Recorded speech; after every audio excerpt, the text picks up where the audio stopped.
लोग स्टार्ट कर रहे हैं डेथ ऑफ अ पार्टनर। ठीक है, डेथ ऑफ अ पार्टनर में रिटायरमेंट के जैसे ही होता है, revaluation account, treatment of journal reserve, goodwill, सब वही मिलता है कि गुडविल में हम राइट ऑफ करते हैं, गेनिंग टू सैक्रिफाइसिंग करते हैं, बिल्कुल एग्जैक्टली सेम एज रिटायरमेंट है।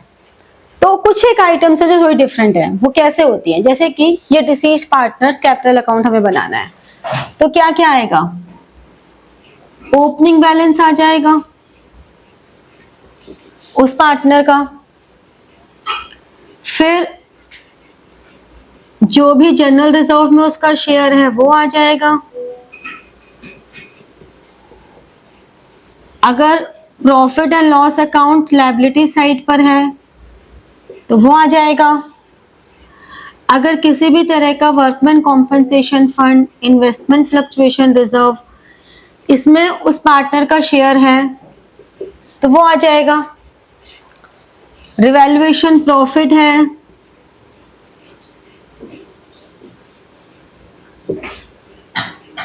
तो ये आ जाएगा, अगर रिवैल्यूएशन में प्रॉफिट आया है तो। ठीक है, पार्टनर्स कैपिटल ही बन रहा है ये बाकी तो सबका सेम ही है ना रिटायरमेंट के जैसे। तो जो चेंजेस है मैं वो बता रही हूँ, सिर्फ सब कुछ होगा एज इट इज चलेगा सब कुछ। जैसे रिवैल्यूएशन बनता है वैसे ही बनेगा, पार्टनर्स कैपिटल्स वैसे ही बनेंगे, बैलेंस शीट भी वैसे ही बनेगी। मैं सिर्फ जो पार्टनर जिसकी डेथ हो रही है उसका अकाउंट बना के दिखा रही हूँ कि आखिर उसके अकाउंट में हम क्या क्या चेंजेस और लाएंगे। अभी तक तो कुछ चेंज आया ही नहीं है, अभी तक तो सारा सेम है। ठीक है, इधर भी देखें अगर हम,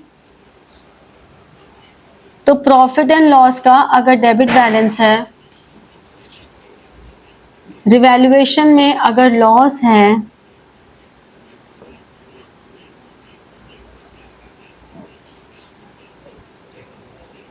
ठीक है, एडवर्टाइजमेंट सस्पेंस अकाउंट है,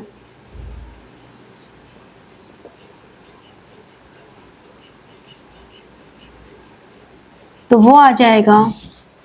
ठीक है, और अगर उसने ड्राइंग्स की हैं तो वो आ जाएंगी, अगर गुडविल ऑलरेडी बैलेंस शीट में है जो कि हम रिटर्न ऑफ करते हैं तो वो आ जाएंगी, और जो रिमेनिंग पार्टनर्स हैं, रिमेनिंग पार्टनर्स कैपिटल या करंट अकाउंट, ये जो शेयर ऑफ गुडविल है, जो हम रिमेनिंग टू रिटायरिंग करते थे अब रिमेनिंग टू डिसीज्ड में आ जाएगा। तो जो वैल्यू ऑफ गुडविल है उसमें से उसका शेयर आ जाएगा।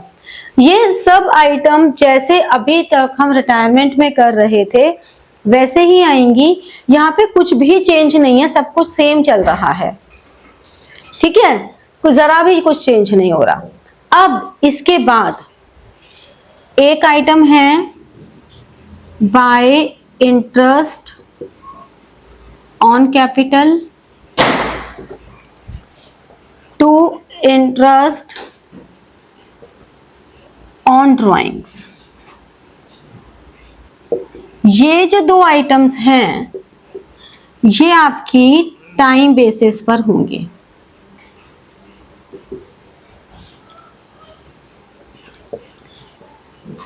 ये टाइम बेसिस पर आएंगी। टाइम बेसिस पे मतलब कि ये वो है जैसे कि अगर फाइनेंशियल ईयर स्टार्ट होने के 3 महीने बाद किसी पार्टनर की डेथ हो गई, 2.5 महीने बाद, 2.5 मंथ बाद हो गई, 10 डेज बाद हो गई, मतलब फाइनेंशियल ईयर स्टार्ट होने के जितने भी टाइम के बाद किसी पार्टनर की डेथ हो जाती है उतने पीरियड का हम ये दो आइटम्स लेंगे। और एक और आइटम होती है profit and loss suspense account, share of profit. अगर शेयर ऑफ लॉस है तो वो यहां आ जाएगा। ये जरूरी नहीं है कि वो प्रॉफिट एंड लॉस सस्पेंस के थ्रू ही आए, पार्टनर्स कैपिटल के थ्रू भी आ सकता है, जैसे गुडविल का ट्रीटमेंट होता है। तो बेसिकली ये सिर्फ 3 आइटम है जो टाइम बेसिस पे हैं। फिर जो बैलेंसिंग फिगर है वो जब हम रिटायरमेंट करते हैं तो रिटायरिंग पार्टनर्स लोन में ट्रांसफर हो जाती हैं, लेकिन यहाँ पे लोन में ट्रांसफर नहीं होती। यहाँ पे जो भी डिसीज्ड पार्टनर है जिसकी डेथ हो गई, उसके deceased partners legal heirs, legal heirs को हम कहते हैं एग्जीक्यूटर, एग्जीक्यूटर्स अकाउंट, वहां ट्रांसफर हो जाती है सारी की सारी बैलेंसिंग फिगर, सारी की सारी बैलेंसिंग फिगर वहां ट्रांसफर हो जाती है। ठीक है, समझ में आई ये बात? तो interest on capital, interest on drawing and share of profit, ये 3 आइटम है जहां पे टाइम बेसिस कंसिडर होते हैं। अब शेयर ऑफ प्रॉफिट निकालने के हमारे पास 2 तरीके हैं, एक है टाइम बेसिस और एक है टर्नओवर बेसिस। ये आपके एमसीक्यूज में बहुत कॉमन क्वेश्चन है कि उसका सिर्फ शेयर ऑफ प्रॉफिट निकालने को दे दें।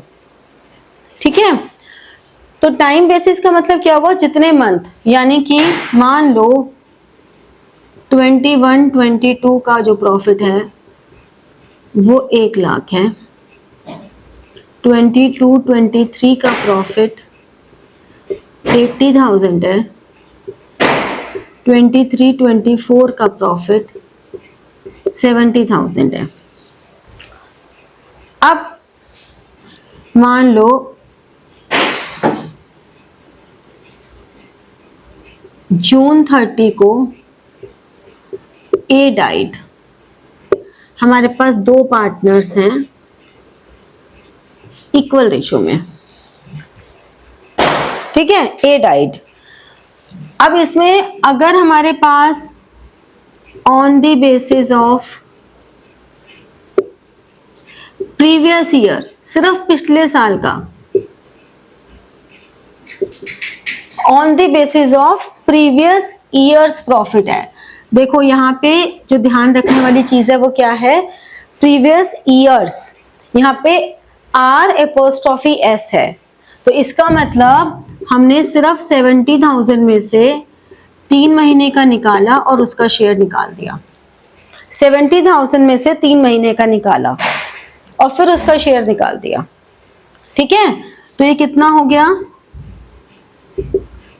11667, नहीं गलत निकाल दिया ना, 8 से डिवाइड करना है ना,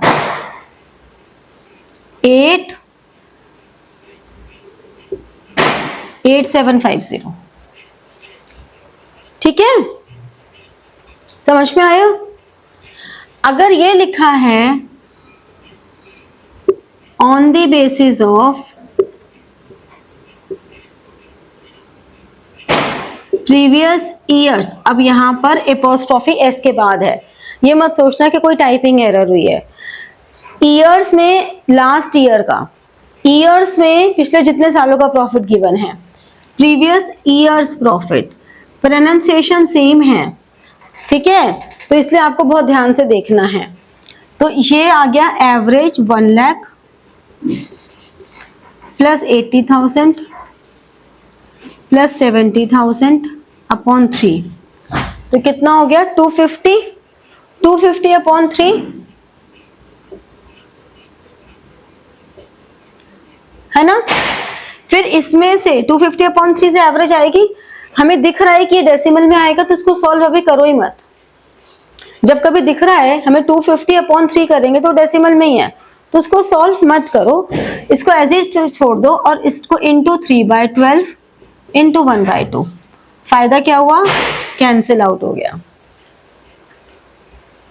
ठीक है ना, तो ये हमें इसका बेनिफिट मिल जाता है, ये थोड़ी कैलकुलेशंस कम हो जाती हैं।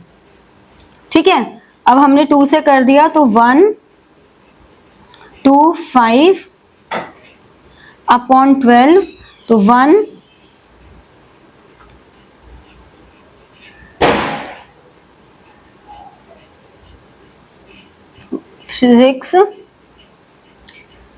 13166, ठीक है, इस तरह से आ गया। अगर टर्नओवर बेसिस पर है तो मान लो 2023-24 की सेल्स आपको दी 5 लाख और प्रॉफिट आपको दिया 50,000। फिर सेल्स ऑफ फर्स्ट क्वार्टर ₹30,000।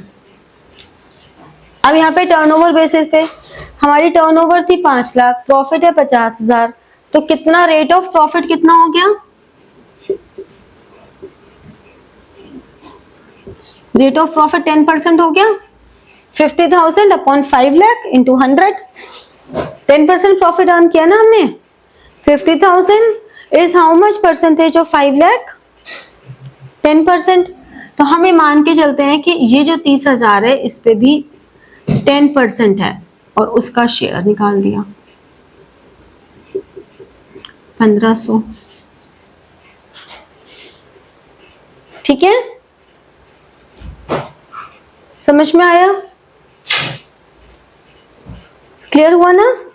तो इस तरह से हम शेयर ऑफ प्रॉफिट 2 तरीके से निकाल सकते हैं। Got it? चलो नोट कर लो, फिर आगे कराती हूँ। अब जो हमने प्रॉफिट कैलकुलेट किया है उसमें जर्नल एंट्री क्या बनी? Profit and loss suspense account debit to deceased partners current या कैपिटल अकाउंट, क्योंकि हमने देखा कि हमने कैपिटल अकाउंट के क्रेडिट में लिखा है, ठीक है। ये हुई शेयर ऑफ प्रॉफिट के लिए। और अगर शेयर ऑफ लॉस होगा तो रिवर्स एंट्री होगी। रिवर्स एंट्री क्या बनी? रिसीव्ड पार्टनर्स करंट या capital account debit to profit and loss suspense account. अब बात यह है कि profit and loss suspense account debit तब होता है जब when no change in PSR of remaining partners. जो रिमेनिंग पार्टनर्स हैं उनके प्रॉफिट शेयरिंग रेशो में अगर कोई चेंज नहीं हुआ तो हम कहते हैं profit and loss suspense account. लेकिन अगर profit sharing ratio changes of remaining partner, जितने भी रिमेनिंग पार्टनर्स हैं उनके प्रॉफिट शेयरिंग रेशो में चेंज आया है तो हम P&L सस्पेंस नहीं करते, हम remaining partners capital current to deceased partners capital current करते हैं। Gaining ratio in gaining ratio, ठीक है, विथ शेयर ऑफ प्रॉफिट। जो डिसीज पार्टनर है उसका शेयर ऑफ प्रॉफिट है उसमें। और अगर ये शेयर ऑफ लॉस है तो क्या करेंगे? क्या करेंगे? Reverse entry. भाई सो ही रहे हो, कतई सो रहे हो, समझे? अगर प्रॉफिट शेयरिंग रेशो में चेंज नहीं है तो P&L सस्पेंस। अगर रेशो चेंज हो रही है तो P&L सस्पेंस नहीं करेंगे, जो गुडविल वाला ट्रीटमेंट होता है वो कर देंगे, बस खत्म कहानी। तो ये करके हमारा डिसीज पार्टनर का कैपिटल अकाउंट बन गया। अब हमें नेक्स्ट टॉपिक जो करना है, जो हम नेक्स्ट क्लास में कर लेंगे, वो हमारा होगा डिसीज पार्टनर्स एग्जीक्यूटर्स अकाउंट, ठीक है। थैंक यू और good luck to all of you. Share, subscribe the channel and press the notification button. पर नोटिफिकेशन बटन को प्रेस करना क्यों जरूरी होता है? इसलिए जरूरी होता है क्योंकि फिर मैं जो आगे वीडियोस डालूंगी तो आपके पास नोटिफिकेशन आ जाएगा, ठीक है ना। और सब्सक्राइब करना भी इसलिए जरूरी होता है कि सब्सक्राइब करोगे तभी तो मुझे भी तो मोटिवेशन चाहिए ना कि भाई मेरे सब्सक्राइबर्स बढ़ रहे हैं। सेंस ऑफ अकम्प्लिशमेंट तो मुझे भी चाहिए ना कि मेरे सब्सक्राइबर्स बढ़ रहे हैं। तो अगर तुम वीडियो देखोगे, लाइक नहीं करोगे, कमेंट नहीं करोगे, तो मेरे को मोटिवेशन कैसे मिलेगा? और मुझे नहीं मिलेगा तो मैं तुम्हें कैसे दूंगी, है ना?